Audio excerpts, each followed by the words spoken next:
नमस्कार, आप सभी का हमारे चैनल में स्वागत है। आज हम गुजरात की फेमस दाल ढोकली बनाएंगे। इसको आप वन पोट मील भी कह सकते हैं। इसमें आपको दाल और रोटी दोनों का ही टेस्ट एक ही बार में आ जाएगा। तो चलिए बनाते हैं गुजरात की फेमस दाल ढोकली। इसके लिए मैंने तुअर की दाल ली है, जिसको अरहर की दाल भी कहते हैं। अब मैं इसको अच्छे से 3 से 4 पानी से धो लूँगी। हमें दाल को हमेशा अच्छे से धोना चाहिए, इसकी सारी इम्प्योरिटी हटा देनी चाहिए। दाल में बहुत सारी इम्प्योरिटी होती है, तो उसको अच्छे से ज़रूर वॉश करना चाहिए। इस दाल ढोकली को बनाना भी आसान है और खाने में तो बहुत ज़्यादा टेस्टी लगती है। अब मैं इसको 10 से 15 मिनट के लिए रेस्ट होने के लिए रख दूंगी। दाल को 10-15 मिनट जब हो गया तो मैंने दाल को प्रेशर कुकर में डाला है, साथ में उसके अंदर पानी डाला है, हल्दी, लाल मिर्ची डाली है, स्वाद अनुसार इसके अंदर नमक ऐड किया है, 1 चम्मच देसी घी ऐड कर रही हूँ और इसी के साथ में मूंगफली भी उबाल लूँगी। आप चाहें तो मूंगफली को अलग से भी उबाल सकते हैं या ऐसे भी उबाल सकते हैं। अब मैंने प्रेशर कुकर का ढक्कन बंद करके 2 से 3 सीटी लगा लूँगी। इधर मैं ढोकली की तैयारी कर रही हूँ। तो मैंने एक बाउल में आटा लिया है, उसमें बेसन लिया है, साथ में मैंने उसके अंदर नमक, अजवाइन, लाल मिर्ची, हल्दी ऐड करी है और हींग ऐड किया है, स्वाद अनुसार नमक ऐड किया है। अब थोड़ा सा तेल ऐड करूँगी। पहले इसको अच्छे से मिक्स कर लेंगे। बहुत अच्छे से सबको मिक्स करके अब मैं इसके अंदर थोड़ा थोड़ा पानी डालूंगी और उसका एक टाइट सा डो लगा लूँगी। हमें आटे का डो लगाते समय ना थोड़ा थोड़ा पानी डालना चाहिए। अब थोड़ा थोड़ा पानी डाल के मैं इसका डो लगा रही हूँ। इसमें बेसन का फ्लेवर बहुत अच्छा आता है, तो आप इसके अंदर ज़रूर बेसन ऐड कीजिएगा। अब इसका डो लगा लिया है तो मैं इसको रेस्ट होने के लिए 15 मिनट के साइड में रख दूँगी।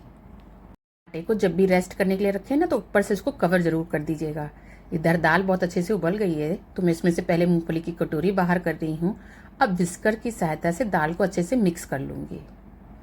दाल मेरी बहुत अच्छे से मिक्स हो गई है। दाल ढोकली की दाल थोड़ी पतली होती है, तो इसके अंदर मैंने गर्म पानी ऐड किया है। आप इसकी कंसिस्टेंसी भी देख पा रहे होंगे, ये कितनी पतली दाल बन के तैयार हुई है। अब इसके लिए तड़का तैयार करते हैं। तो कढ़ाई में मैंने देसी घी डाला है और जैसे ही घी गर्म हुआ तो मैंने इसके अंदर जीरा, राई दाना, हींग और कढ़ी पत्ता, बारीक कटा हुआ अदरक ऐड किया है। साथ में मैंने इसके अंदर बारीक कटा हुआ टमाटर लिया है। 2 बड़े साइज का टमाटर था, जिसको मैंने बारीक बारीक काट लिया था, और 2 ही हरी मिर्ची को बारीक बारीक काट के ऐड किया है। तड़के में मैंने प्याज और लहसुन का बिल्कुल भी यूज़ नहीं किया है। अगर आपको पसंद है तो आप ऐड कर सकते हैं। मैंने देसी घी का तड़का लगाया है, आप तेल का भी तड़का लगा सकते हैं। अब इसके अंदर मसाले ऐड करें, जिसमें हल्दी है, लाल मिर्ची है और आधा छोटा चम्मच गरम मसाला ऐड किया है। बस इतना ही मसाला इसके अंदर जाता है।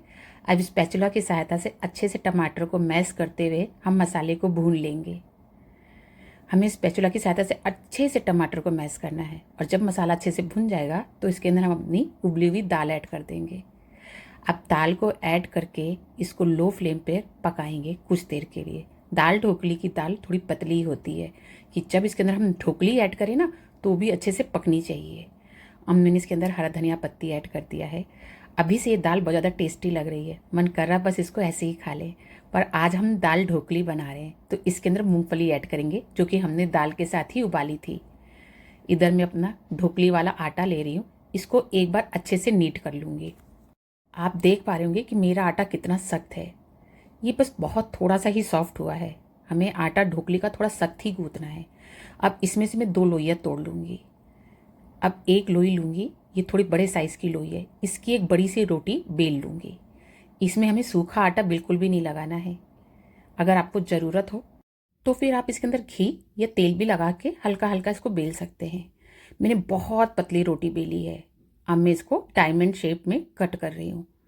आपकी इच्छा है तो आप इसको स्क्वायर में कट करें या राउंड शेप में भी कट कर सकते हैं। बस ध्यान इतना ही रखने की ज़रूरत है कि रोटी को आपको बहुत पतला बेलना है और इस पर सूखा आटा आपको नहीं लगाना है।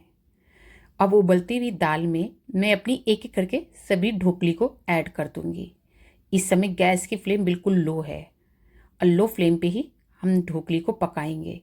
आपको लगे ना कि इसके अंदर पानी की क्वांटिटी कम हो गई है, तो इसके अंदर आप गर्म पानी भी ऐड कर सकते हैं।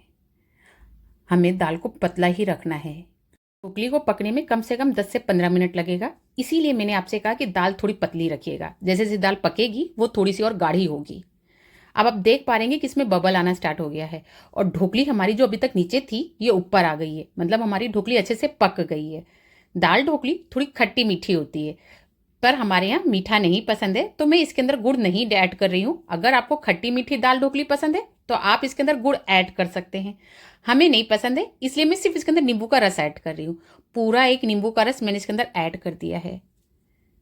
एक बार इसको मिक्स कर लेंगे। अब इसको और भी ज़्यादा सुपर टेस्टी बनाने के लिए मैं इसके ऊपर तड़का ऐड कर रही हूँ। तो मैंने तड़का पैन में देसी घी डाला है, साथ में जीरा, हींग, राई और सूखी लाल मिर्ची डाली है और कढ़ी नीम का पत्ता डाला है। तड़का जैसे तड़कने लगा तो मैं इसको दाल के ऊपर ऐड कर दूंगी। हमारी दाल ढोकली बन के तैयार है। लग रही ना बहुत ज़्यादा टेम्पटिंग सी, मन कर रहा है कब मिले और कब खा ले। अब आप देख पा रहे होंगे दाल भी थोड़ी सी गाढ़ी हो गई है। अगर आपको और भी पतली दाल पसंद है तो आप इसके अंदर गर्म पानी ऐड कर सकते हैं, पर हाँ गर्म पानी ही ऐड कीजिएगा। मैंने तो खट्टी दाल ढोकली बनाई है, अगर आपको खट्टी मीठी पसंद है तो आप इसके अंदर गुड़ जरूर ऐड कीजिएगा। आपको मेरी सिंपल सी दाल ढोकली की रेसिपी कैसे लगी है मुझे कमेंट करके जरूर बताइएगा और मेरी वीडियो को like, friends and family member के साथ शेयर करना मत भूलिएगा। मैंने इसको प्याज और हरा धनिया पत्ती से गार्निश किया है। आपको जैसे पसंद है आप वैसे बना के खाइए। मिलते हैं फिर नेक्स्ट रेसिपी के साथ। Bye bye.